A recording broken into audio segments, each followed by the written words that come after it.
Change. The only real guarantee in life.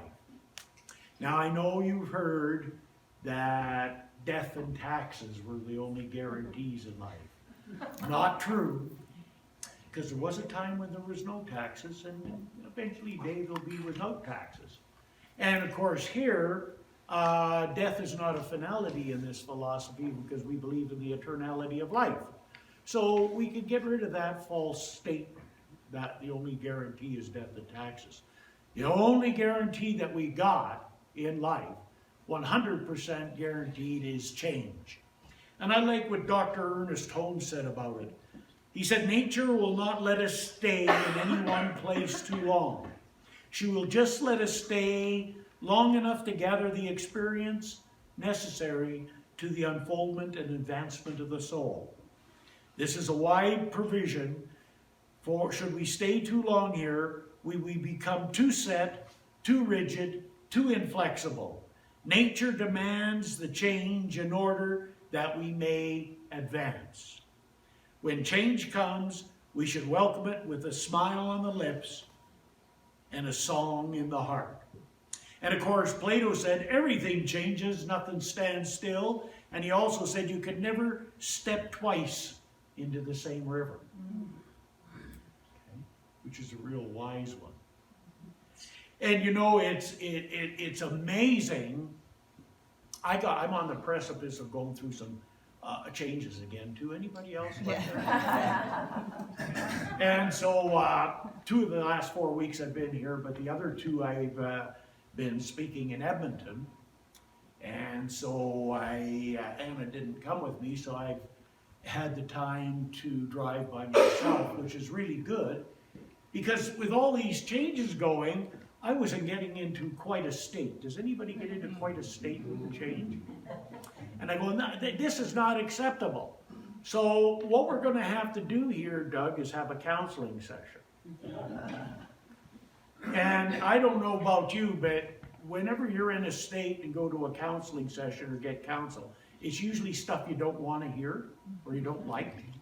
And then you know that that's what you need to do, right? So over here I'm going, okay, so I get myself in this position. And this is my client, Doug, and he's come to me because he's dealing with this. So I'm sitting over here talking to him like he's anybody here, saying what he needs to do. Then I would step back over here for a moment and have my reaction and say what I wanted to say, which really wasn't really nice. Okay?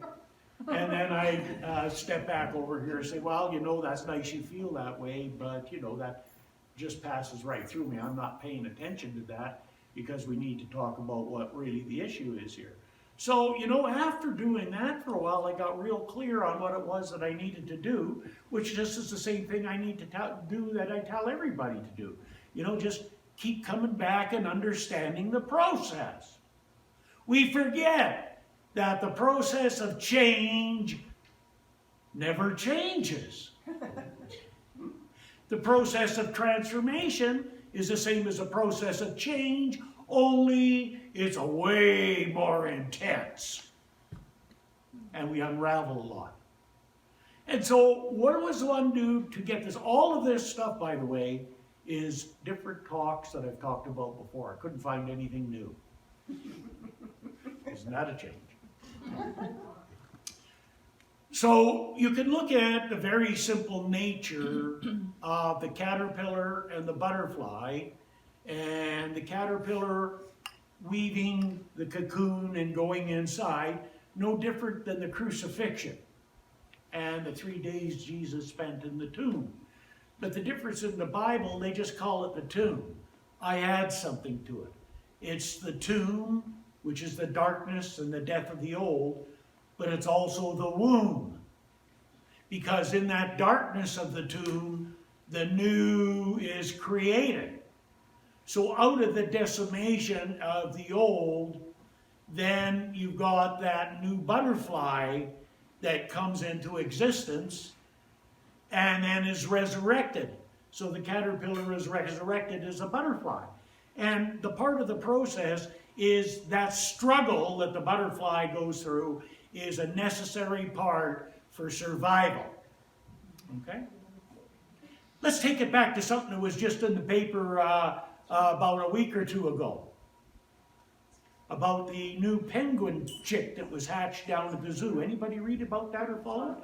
Yeah, what happened there was the egg cracked, which is just usually a death sentence. And so they made special care and attention to keep the egg together in hopes that that would do the trick. And they did the trick, and the chick did what it needed to do to peck to get the strength to get out. By the way, an average chicken is 1,500 pecks to get out. That shell broke. If you help it by breaking the shell, you kill it. And that was the thing that they were concerned about. And they did the job, and the chick come out, and it looks like it's going to be okay. Okay? So they didn't panic. They did what they could to put it back in its original state. So to allow the natural change to take place, to happen. Okay? And it's no different for you and me. Because when we step into that darkness of change, there's a part of us that dies. There's a part of us that's the old that's going. Sometimes it's small, sometimes it's huge. That's called transformation. But it's still the part that's got to go. And you can't do anything about that. That's natural.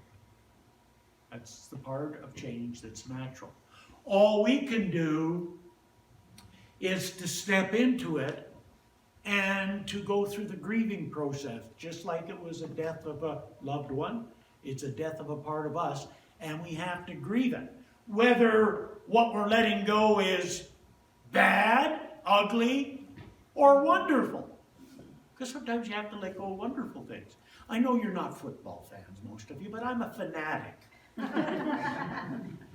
Okay? And when I moved to Red Deer to do the ministry, I had to give up 19 years of season's tickets.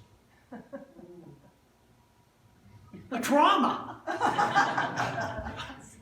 I've had them for 18 years back again now, so that's now we got back here. But wow, can you imagine? I guess you can't in the context of that, but you know what I'm talking about. You give up good stuff, but you still have to grieve it because it's a loss. Oh, be glad to get rid of the cigarettes. Yeah, but if you don't grieve it, they're going to come back because you're still attached to it. Grieving means releasing all the negative energy, all the energy that you've got that's attached to something. I shouldn't say negative because being attached to good things, you know, I'm attached to that. You got to give that up. It's a grieving, it's a loss, it's a death. And the more we can come to that point of accepting that, that makes that point a little easier. If you try to go through it without that, then you carry a lot of those feelings, and all it's going to do is distort the other end of the situation. The other end of the situation is just as much of a problem as that one. That's stepping outside the comfort zone into the new experience. It doesn't matter how wonderful he is or she is, when you commit and step into the experience, everything comes unraveled. Have you ever noticed that? Inside? I'm talking inside, I'm not talking in there. Inside. Right? How come it has to be this way? How come it has to be hard? Everybody talks about ease and joy. Then I'm talking about the ease and joy part. Okay? The ease and joy part is you have to be willing to step into that new experience. You have to be willing to go outside the comfort zone. Whether it's a new job, like right now I'm going through that same process. I'm right in the middle. I got headhunted by a new organization that's opening up a Christmas thing in the Nutrient Center on the Stampede grounds, the old agricultural building. And it's very secretive. All I know is they got that whole arena with a big Christmas lighting display and 20,000 square feet for 27 days. And they're building the sets right now, and they got the Santa set just ready. And so Mr. and Mrs. Claus, they approached me, and we're going up to shoot for the promo of what could be about 112 hours of Santa work that's on the job for us. So I'm kind of, I'm excited, but on the other hand, it's really, I got to tell you, it's really my vision for Santa laid on the doorstep for me. Oh, wouldn't we just go, oh, isn't this nice? Oh, I wish it was like that. Because it is nice. And it is nice, but I wish going from here to the, it is nice, was that nice. But it's not that nice. Okay? Because there's no frame of reference for the ego. Just like there's no frame of reference for the ego for not having that whatever you had that you didn't want. Or whatever you had, the ego says, would you let go of the good stuff? Well, it's okay with the bad stuff, we worked through that, but you're not going to do this, are you? This is good. Can't you work around it? Do you ever go through those conversations with yourself? Yeah, me too. So, and you go on to the other one, and are you sure you really want to do this? Oh, no, I'm not sure. I said a vision statement. I put my energy in it, everything I've done into it. No, I'm not really sure. How low? How ridiculous is that? But do we do that? Yes. And then we forget what we're always told about how God works. When one door is closed, another door opens. It's just the hell in the hallways. They don't talk about hell in the hallways. And that's what we got to reconcile within ourselves. We're in the tomb. We're in the womb. We're in the darkness. We need that struggle. Seems like it. To break free of the confines of the past, to step into our good. Why should we think we're any different than Jesus or a caterpillar? Everywhere in nature it's the same way. I always talk about it. If you really want to know whether it's a pleasant experience and there is no struggle, ask any lady that's had childbirth. I've never really heard of it being something that everybody's hopping onto, oh, I wish I could do that again tomorrow. I've never heard that. However, it's part of the process, right?